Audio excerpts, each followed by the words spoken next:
dans les discussions liées autour de l'article 52, on a un sujet TVA qui aujourd'hui est acté au Sénat, je comprends, et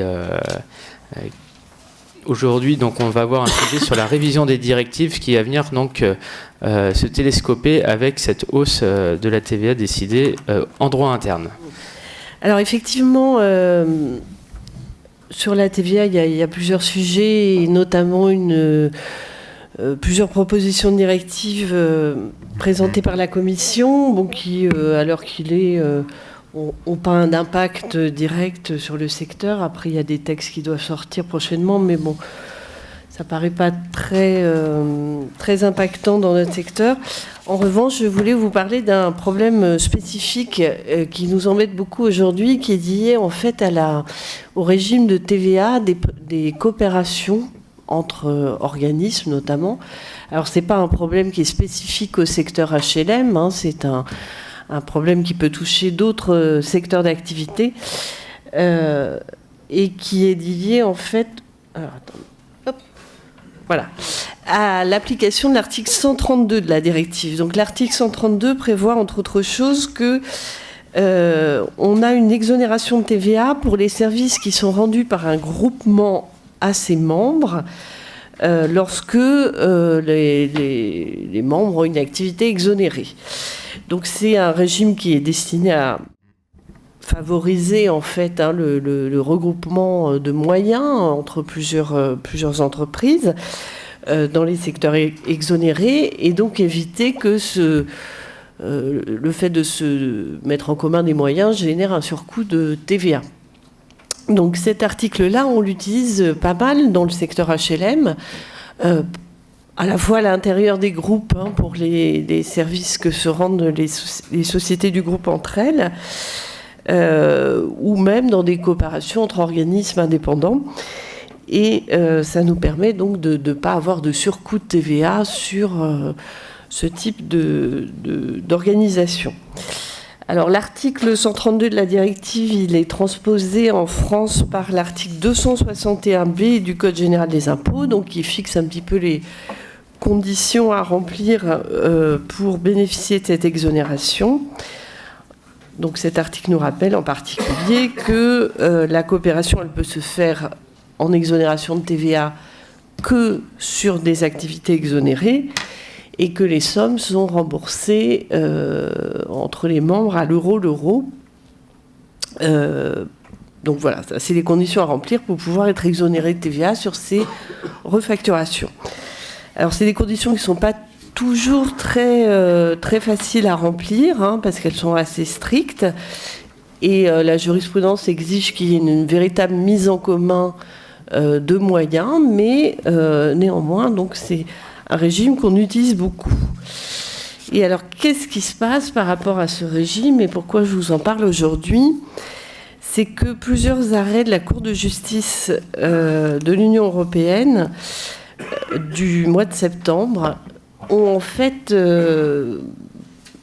conduit, la Cour a jugé que ce régime d'exonération de TVA dans le cadre des groupements ne pouvait être utilisé que par une liste restrictive d'activités d'intérêt général qui sont citées donc à l'article 132 de la directive, et malheureusement le logement social ne fait pas partie de cette liste. Donc cette liste, elle vise des secteurs tels que la santé, l'enseignement, l'aide sociale, etc. On ne trouve pas le logement social, alors à mon sens, non pas qu'il ne soit pas considéré comme une activité d'intérêt général, mais tout simplement parce qu'il est exonéré à un autre titre. En l'occurrence, c'est l'activité de location de logement qui est exonérée.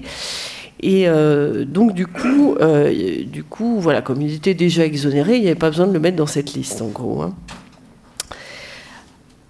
Alors, donc cette situation est assez embêtante, puisqu'effectivement, ça veut dire que potentiellement, on remet en cause les exonérations de TVA dans toutes les relations interorganismes, y compris à l'intérieur des groupes.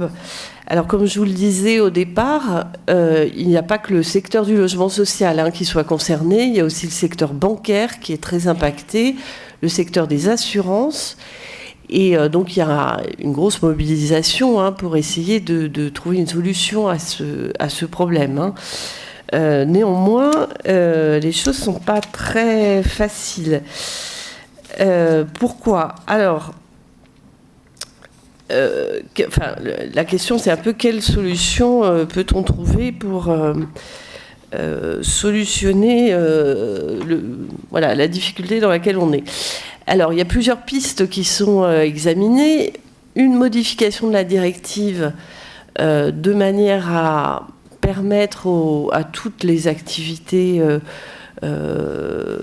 exonérées de TVA d'utiliser ce régime des groupements, c'est-à-dire en fait faire échec un peu à la jurisprudence de l'Union européenne.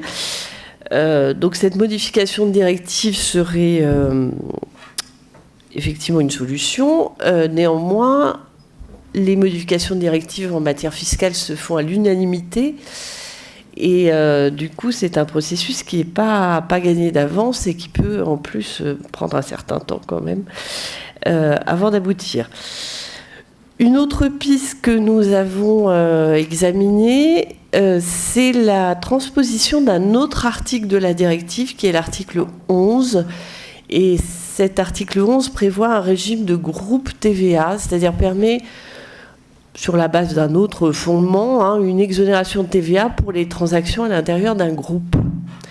Donc cette deuxième piste pourrait effectivement être une solution. Alors, pas une solution totale, puisqu'elle permettrait d'avoir une exonération pour les sociétés qui sont vraiment dans un groupe. Par contre, elle ne permettrait pas d'avoir une solution pour les sociétés qui coopèrent, mais qui sont indépendantes, en fait. Néanmoins, ça serait quand même mieux que rien. Alors, nous avons fait plusieurs démarches au niveau de l'Union par rapport à ça. Une lettre avec Laurent, qu'on a préparée avec Laurent, qui a été envoyée à Moscovici par rapport à ce sujet. On a fait une démarche aussi auprès du gouvernement français pour la transposition de ce fameux article 11, là, de régime de groupe. Bon, pour l'instant, nous n'avons pas de retour, mais voilà, c'est des démarches qui sont en cours et sur lesquelles on va continuer d'essayer d'agir.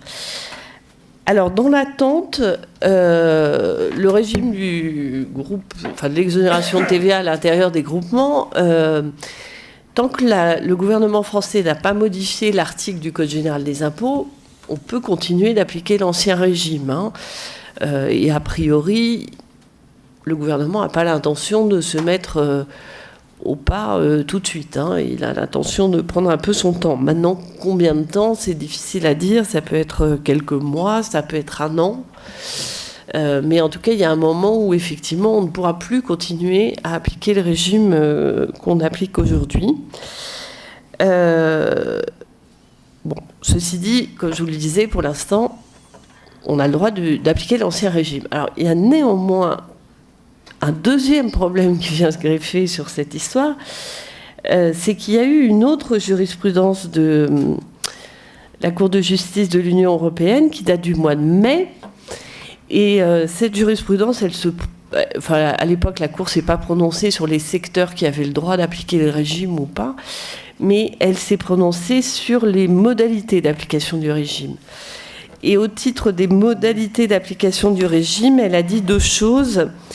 Elle a dit que lorsqu'un membre d'un groupement refacture en fait des biens ou des services au groupement, il n'y a pas de possibilité d'exonération. Et deuxième point, les services rendus par un groupement à ses membres les services qui servent à la fois à des activités exonérées et des activités taxables de ses membres ne bénéficient de l'exonération qu'à proportion de la part qu'occupe l'ensemble des activités de ses membres, qu'occupent les activités exonérées en fait. Alors ces jurisprudences-là, elles restreignent certaines souplesses qu'on avait en France jusqu'à aujourd'hui dans l'application de ce régime. Je ne sais pas si vous avez ça un petit peu en tête, mais dans les textes français aujourd'hui, on nous dit un groupement peut refacturer en exonération de TVA ses membres à condition que les membres n'aient pas plus de 20% d'activités soumises à TVA, etc. Donc ça remet en cause cette règle. Hein. Et ce que la Cour nous dit, c'est que finalement, si on prend un exemple concret d'un GIE, par exemple, qui refacturerait des prestations informatiques à ses membres, imaginons que les membres sont des sociétés HLM qui ont à la fois une activité locative et une activité d'accession, donc qui est soumise à TVA. Il faudrait que la refacturation de la prestation d'informatique elle soit ventilée en fait. Donc j'ai 80% de la prestation qui sert aux activités locatives, donc la facture sur ces 80% peut être exonérée de TVA. Et j'ai 20% qui vont servir pour les besoins de l'activité accession, et ces 20% ils doivent être soumis à TVA. Donc ça veut dire mettre en place des clés de répartition beaucoup plus pointues en fait pour mesurer la part de la prestation qui sert à des activités taxables, à des activités exonérées. Et donc ça peut rendre effectivement les choses quand même plus difficiles et plus compliquées. Pour conclure sur cette histoire, donc sur laquelle je voulais attirer votre attention, on va continuer à avoir des actions à la fois au niveau européen et au niveau français pour essayer de trouver une solution de sortie à cette histoire. Ça peut prendre un certain temps. C'est pas facile, mais dans l'attente, il est important que les organismes en fait revoient un petit peu leur mode de fonctionnement, parce que de toute façon, ça va évoluer dans le sens plutôt même si on arrive à conserver ce régime d'exonération, il évoluera vers des conditions sans doute plus strictes, avec la nécessité de bien ventiler de manière très précise les prestations refacturées. Donc voilà, c'était le sujet dont je voulais vous parler.